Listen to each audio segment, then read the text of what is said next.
विजयनगर साम्राज्य। नाम सुनते ही याद आता है राजा कृष्णदेव राय का भव्य दरबार। लेकिन जानते हैं इस दरबार का असली सितारा कौन था? वो थे तेनालीरामन, एक ऐसे सलाहकार जो अपनी हाजिर जवाबी और गजब की चतुराई से किसी भी उलझी हुई गुत्थी को सुलझा देते थे। तो यहीं से एक बड़ा सवाल खड़ा होता है, क्या वाकई में अक्लमंदी ही सबसे बड़ा हथियार है? क्या ये ताकत पैसा या पदवी से भी ऊपर है? तेनालीरामन की कहानियों को देखें तो जवाब मिलता है हाँ, बिल्कुल। विजयनगर के दरबार में तो यही सच था। वहां साजिशें और चुनौतियां रोज की बात थी, और ऐसे में दिमाग की तेजी ही सबसे बड़ी ताकत हुआ करती थी। चलिए, इन किस्सों में और गहरे उतरने से पहले कहानी के मुख्य किरदारों से मिल लेते हैं। तो कहानी में 3 लोग हैं जो बहुत अहम हैं। सबसे पहले तो खुद तेनालीरामन, जिनकी बुद्धिमानी के तो क्या ही कहने। दूसरे हैं महाराज कृष्णदेव राय, जो हमेशा इंसाफ का साथ देते थे। और आखिर में है राजगुरु। ये तेनाली की कामयाबी से बहुत जलते थे और बस मौके की तलाश में रहते थे कि कैसे उन्हें नीचा दिखाया जाए। तो अब आते हैं हमारे पहले मामले पर।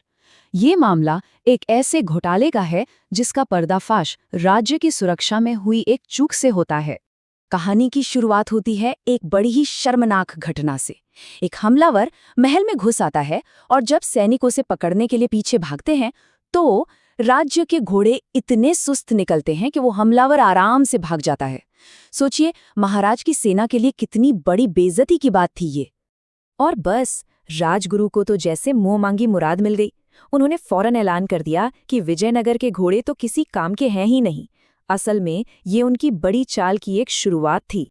राजगुरु ने वादा किया कि वो बिजली से भी तेज दौड़ने वाले घोड़े लाएंगे, पर सच्चाई तो कुछ और ही थी। उन्होंने एक विदेशी व्यापारी से एक सीक्रेट डील कर रखी थी। हर घोड़े की खरीद पर उन्हें 20 सोने के सिक्के की घूस मिलनी थी।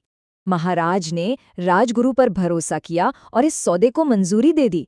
अब इन नए घोड़ों को खरीदने और राज्य के हर घर में बांटने की जिम्मेदारी राजगुरु को मिल गई।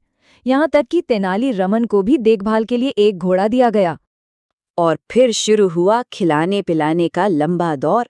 पूरे 3 महीने तक लोगों ने इन घोड़ों की इतनी सेवा की कि क्या बताएं। उन्हें बस खिलाते गए और खिलाते गए। हालत ये हो गई थी कि लोगों को खुद भूखा रहना पड़ रहा था, बस इस उम्मीद में कि ये घोड़े एक दिन विजयनगर का नाम रोशन करेंगे। तो नतीजा क्या निकला? 3 महीने बाद तेनाली का घोड़ा एक जंगली बेकाबू जानवर बन चुका था, और तो और वो इंसानों के बाल खाने की कोशिश कर रहा था। ये साफ इशारा था कि कुछ तो बहुत गड़बड़ है।